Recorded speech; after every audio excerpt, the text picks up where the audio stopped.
ಮೊದಲೇ ಆ ಕಲ್ಪನಾ ನನಗೆ ಒಪ್ಪಿಸಿದ್ರೆ ನನ್ನ ಮಗಳಿಗೆ ಗತಿ ಬರ್ತಾ ಇರಲಿಲ್ಲ.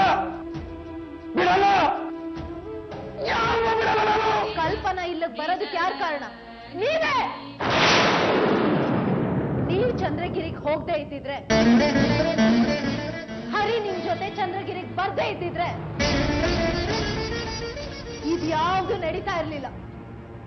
ಅಪ್ಪ ಮಾಡಿದ ಕರ್ಮ ಮಕ್ಕಳಿಗೆ ತಟ್ಟಾಗಾಯ್ತು, ಅದು ಹೆಣ್ಣು ಮಕ್ಕಳಿಗೆ.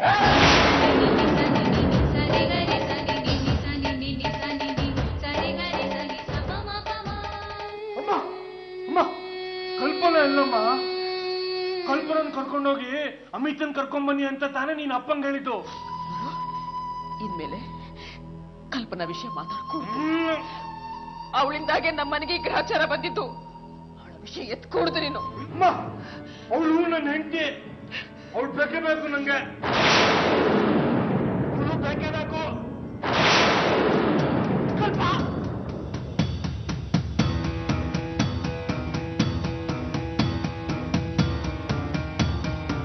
ಇಲ್ಲಿನ ಅಪ್ಪ ಯಾಕೆ ಕರ್ಕೊಂಡ್ಬರ್ಲಿಲ್ಲ ಅಂತ ಅಮ್ಮನ್ ಕೇಳ್ತಿದ್ದೆ.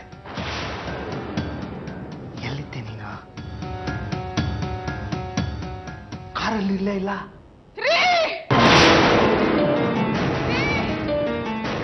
ಅಮಿತಾ, ನೀನು ಚಂದ್ರಗಿರಿಗೆ ಯಾಕೆ ಹೋಗಿದ್ದೆ? ನೆನ್ನೆ ನೀನು ಅಲ್ಲಿಂದ ಲ್ಯಾಂಡ್ಲೈನಿಂದ ಫೋನ್ ಮಾಡಿದಾಗಲೇ ನನಗೆ ಗೊತ್ತಾಗಿತ್ತು ನೀನು ಅಲ್ಲಿದ್ಯಾ ಅಂತ. ಅಲ್ಲಿ ಯಾರಾದರೂ ಫ್ರೆಂಡ್ಸ್ ಇದ್ದಾರಾ?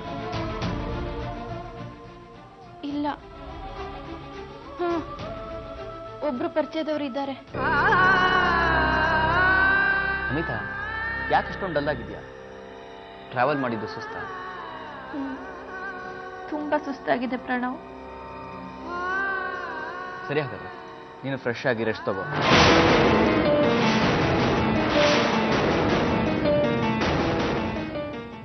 ಅರೆ, ಇದೇನಿದು? ತಲೆಗೆ ಮುಚ್ಚಿ ಕಸ್ಕೊಂಡ್ಬಿಟ್ಟಿದ್ಯಾ?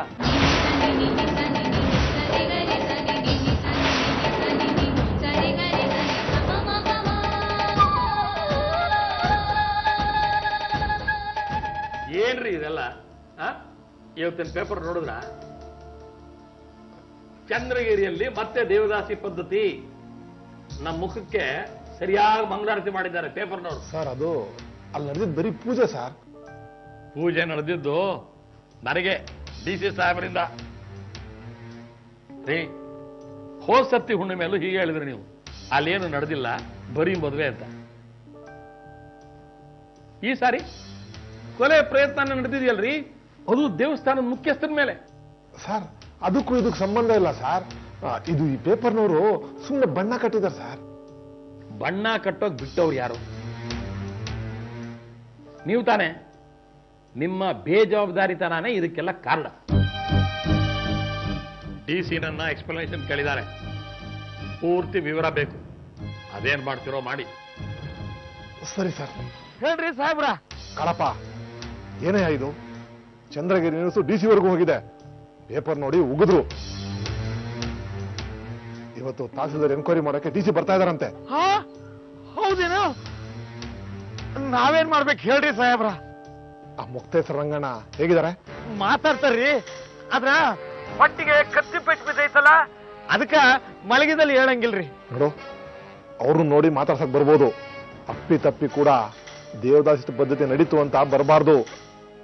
ಆತ್ರಿ. ನೋಡು, ಇನ್ನೊಂದು ಕೆಲಸ ಮಾಡು, ಅವ್ರು ಬಂದಾಗ ನಿನ್ ಕಡೆ ಅವ್ರನ್ನ 4-5 ಜನ ಸೇರಿಸಿರು.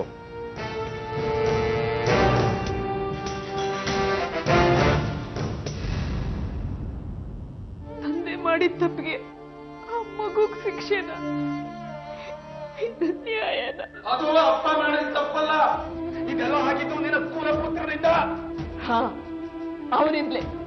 ಆದ್ರೆ ಅವನ್ನ ಅಲ್ಲಿ ಕರ್ಕೊಂಡು ಹೋಗೋರು ಯಾರು? ಸಾಕು, ಸುಮ್ಮನಿರು. ಅದನ್ನ ಹಿಡ್ಕೊಂಡು ಕೂತ ಕೂತ್ಕೊಳ್ಳ. ಏನು ಮಾಡಬಹುದು ಅಂತ ಅದ್ರ ಬಗ್ಗೆ ಯೋಚನೆ ಮಾಡು. ಮೊದಲು ಆ ಅನಿಷ್ಟದ ಹುಡುಗಿನ ಮನೆಯಿಂದ ಒದ್ದು ಓಡಿಸಿ ಅವಳಿನ್ಮೇಲೆ ಈ ಮನೇಲಿ ಇರ್ಕೊಡ್ದು. ಸಾಧ್ಯನೇ ಇಲ್ಲ. ಅವಳು ಹಾಗೆ ಹೆದರ್ಕೊಂಡು ಓಡ್ ಹೋಗ್ಬೇಕು. ಹಾಗೆ ಮಾಡ್ತೀನಿ.